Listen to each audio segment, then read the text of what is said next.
भान असेल तर आपल्याला जो काही प्रॉब्लेम आहे, जे काही समस्या आहे, जे काही दुखणं आहे, त्या दुखण्यातून आपल्याला बाहेर येता येतं. हे भान किंवा जागृती किंवा सतीचं लक्षण आहे, लक्षात घ्या.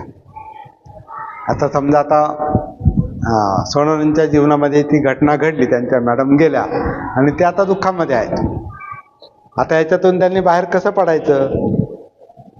तर ह्या सूत्रानुसार असं म्हटलेलं आहे की तुमच्या चित्तामध्ये ज्या भावना आहेत त्या मुख्यतः दुःखाच्या आहेत.